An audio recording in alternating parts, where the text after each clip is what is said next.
The first reading comes from Proverbs 1:20 through 33. Wisdom cries out in the street. In the square she raises her voice. At the busiest corner she cries out. At the entrance of the city gates she speaks. How long, O simple ones, will you love being simple? How long will scoffers delight in their scoffing and fools hate knowledge? Give heed to my reproof. I will pour out my thoughts to you. I will make my words known to you. Because I have called and you refused, have stretched out my hand and no one heeded. And because you have ignored all my counsel and would have none of my reproof, I also will laugh at your calamity. I will mock when panic strikes you. When panic strikes you like a storm and your calamity comes like a whirlwind, when distress and anguish come upon you. Then they will call upon me, but I will not answer. They will seek me diligently, but will not find me, because they hated knowledge and did not choose the fear of God, would have none of my counsel, and despised all my reproof. Therefore they shall eat the fruit of their way, and be sated with their own devices. For waywardness kills the simple, and the complacency of fools destroys them. But those who listen to me will be secure and will live at ease without dread of disaster. And from Psalm 19, the heavens are telling the glory of God, and the firmament proclaims his handiwork. Day to day pour forth speech, and night to night declare knowledge. There is no speech, nor are there words. Their voice is not heard. Yet their voice goes out throughout all the earth, and their words to the end of the world. In the heavens God has set a tent for the sun, which comes out like a bridegroom from his wedding canopy, and like a strong man runs its course with joy. Its rising is from the ends of heaven, and its circuit to the end of them, and nothing is hid from its heat. The law of God is perfect, reviving the soul. The decrees of God are sure, making wise the simple. The precepts of God are right, rejoicing the heart. The commandment of the God is clear, enlightening the eyes. The fear of God is pure, enduring forever. The ordinances of God are true and righteous altogether. More to be desired are they than gold, even much fine gold, sweeter also than honey and drippings from the honeycomb.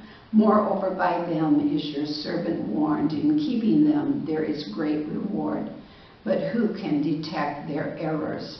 Clear me from hidden faults. Keep back your servant also from the insolent. Do not let them have dominion over me. Then I shall be blameless and innocent of great transgression.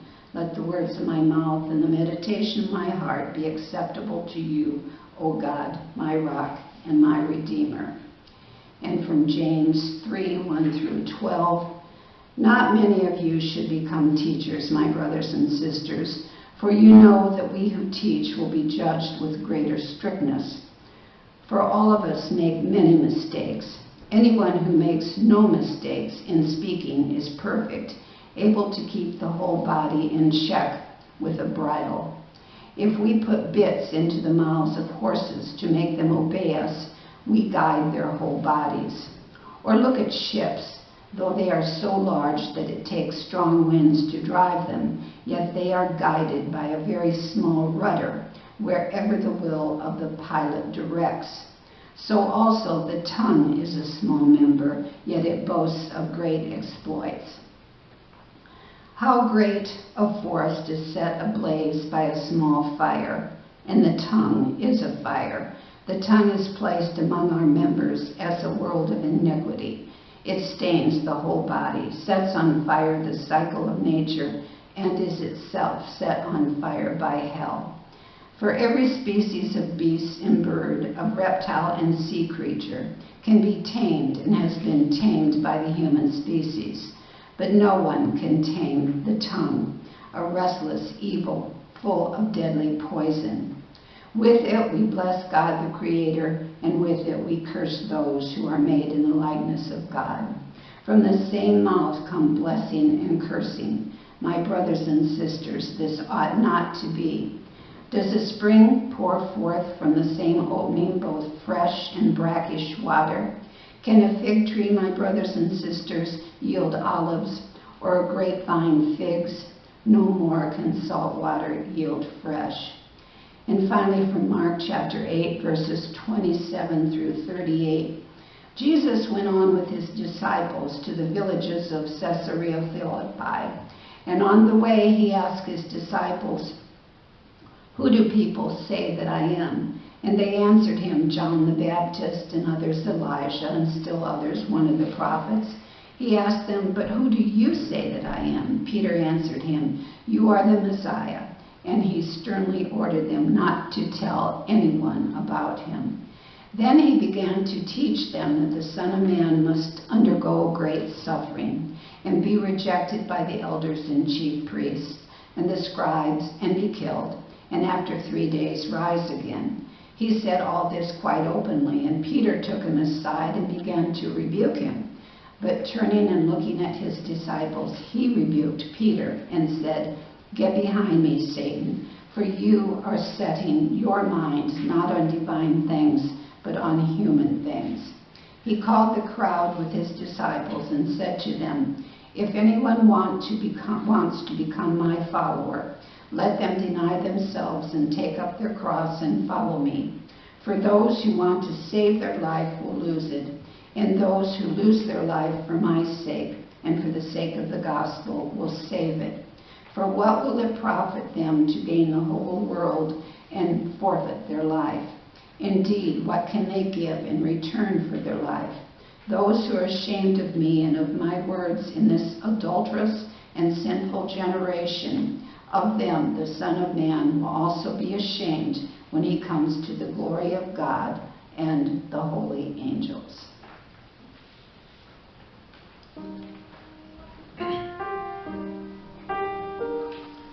Okay, we're singing hymn number 64 this morning.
I had a man come up to me for work this week, or not for work, he came up to me for aid.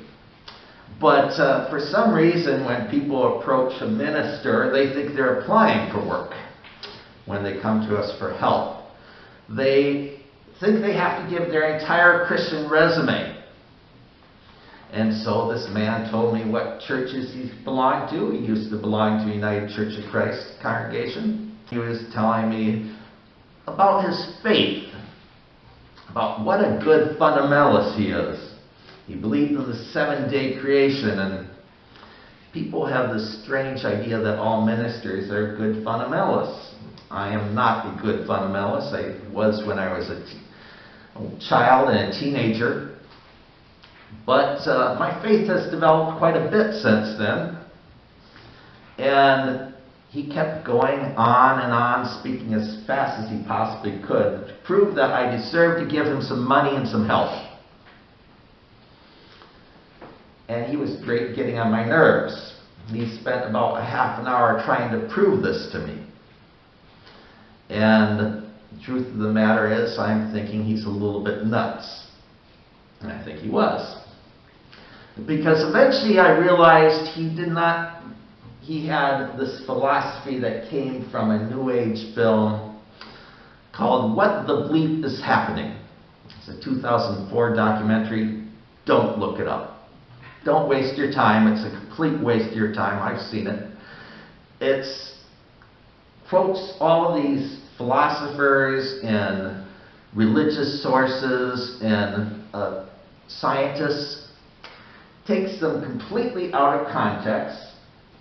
In fact, the scientists who are quoted in the film have critiqued it, and they said, "This is not what I was saying. It is not what I was talking about." And so the film got a lot of attention back when it was published. And he said, this verse comes from Romans chapter 12. God sent forth the stars from his fingertips, and this proves that humans are in the center of the world. He completely denied the Copernican revolution. And I said, that's idolatry. He says, what do you mean it's idolatry? I said, you placed humanity in the center. It's God that's in the center. How do we recognize wisdom? Today's passages are all about wisdom. It starts with wisdom speaking on the corner of the street and saying, "Oh, you are simple, come to me." Why do you love being simple? Why do you not want to give up your waywardness? And so I'm going to talk a little bit about recognizing truth and wisdom when it comes today, because I think that's part of the passage here that we've been reading. The Apostle Peter had a little bit of truth in him. Jesus says, "Who do you think I am?" And the Apostle Peter says, "You're the Messiah." Jesus says, "That's right. I'm the Messiah. Just don't tell anybody."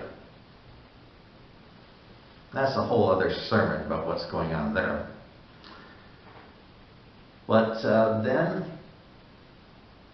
he goes on and he starts talking about who the Messiah is, that he's going to die and suffer. And then Peter says, no, that's not what the Messiah is.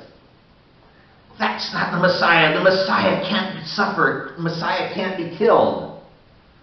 The Messiah is the one who's going to save us, going to defend us. And Jesus says, "You got it all wrong, Peter. You got it all wrong. Get behind me, Satan, for your mind is set on human things, not on godly things." So how do we protect ourselves from false wisdom? That is perhaps the overwhelming question of our age. You know it. Misinformation during the George Bush era. Fake news. Truth. These are questions we see on our headlines. The first trick to finding wisdom is humility. Come, simple ones, you who are simple. Will you love being simple? We all make mistakes, is what James.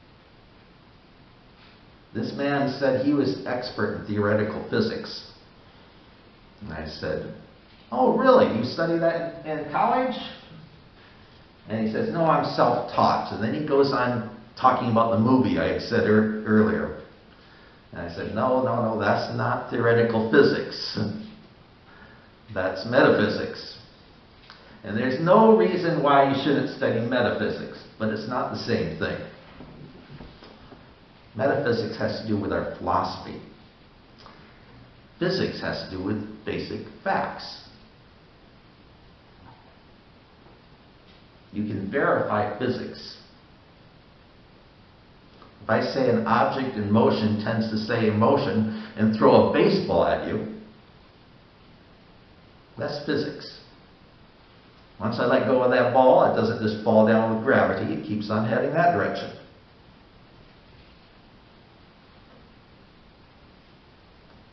But metaphysics is about saying, what's the underlying truth?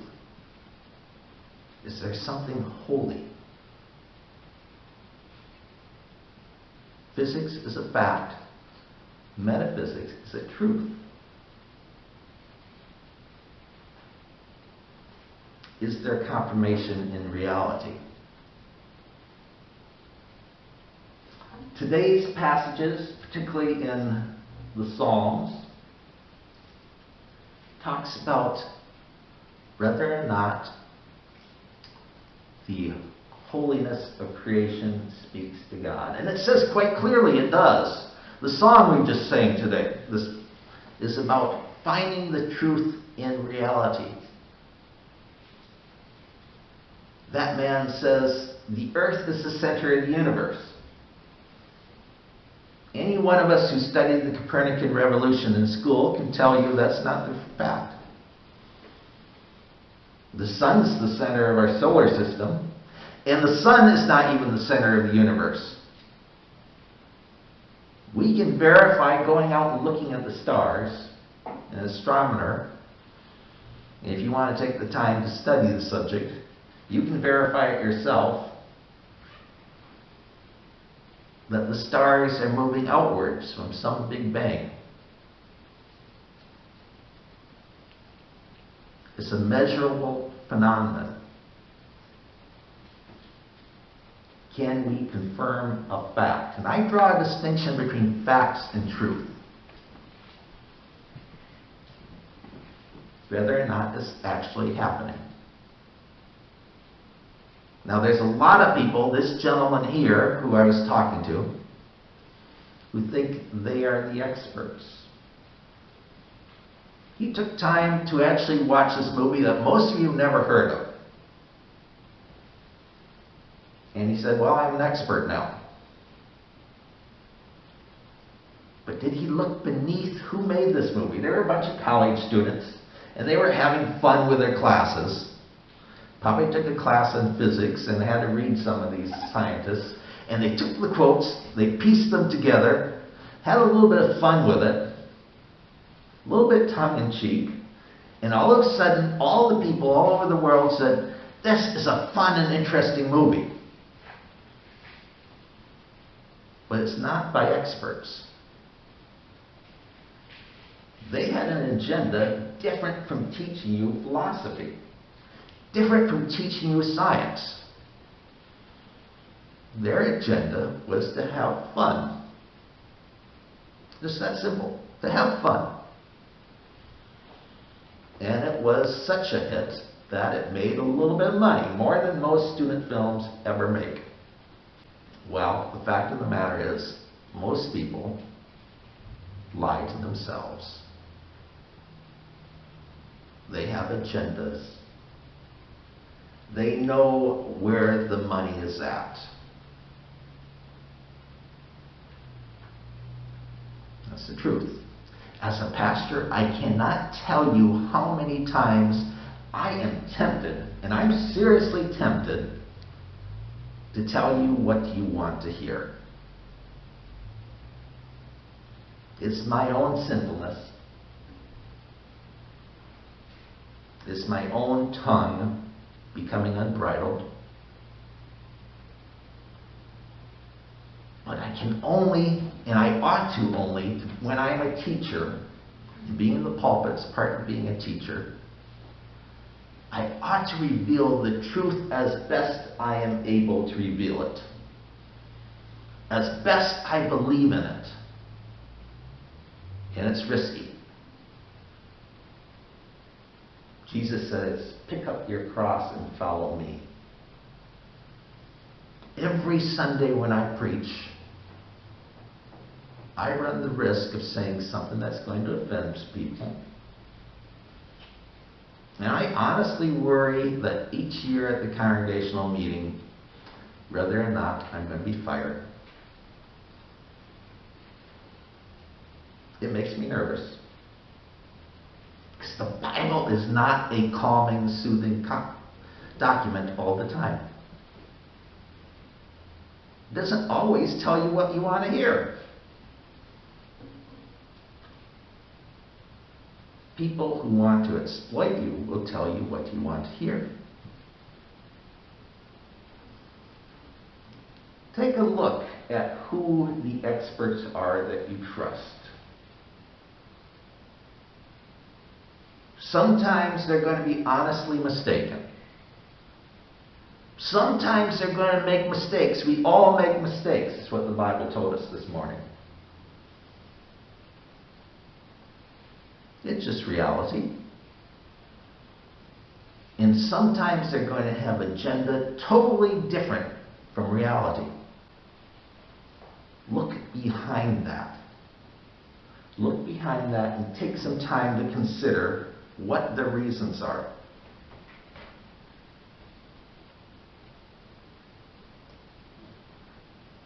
Finally, what is truth versus fact?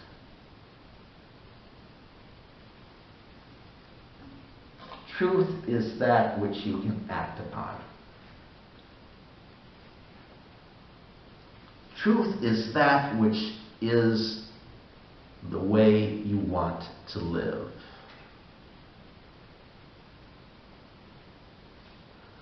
We can look at facts. And I named a number of facts during this sermon. I've named a number of facts that just can't be denied. You can verify them. How do we know when we can act upon it? Is it true? Are we flying in the face of those facts? Is it loving? Is it loving your neighbor as yourself? Is it kind? Are we acting in a way which is going to benefit the other person? That man I was talking to earlier this week, he wanted something out of me. I don't know if what he was telling me was facts. I think it what he was. There was a number of things which he said about himself that seemed to fit with a resume of somebody applying for to be a secretary at the church. He knew details about the church he went to up in the Northeast that most lay people don't know. He knew details about what it is to live and work with the Amish that most lay people didn't know. Right there, the facts stopped for me. That was all I really wanted to know, was he was a living, real human person. After that, he started talking about his religion and philosophy and trying to prove to me that he was worthy. I already knew that he was worthy the minute he called me. I knew he was worthy because he was the child of God.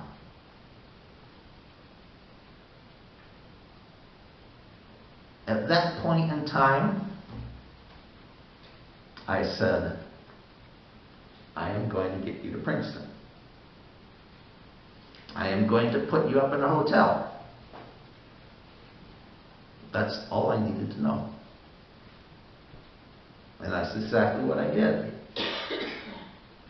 It was an act of loving kindness. That's the ultimate truth of the way we ought to be living. Everything else you can forget. But are we caring for others? Amen. Let's turn to the last two verses of hymn number 64.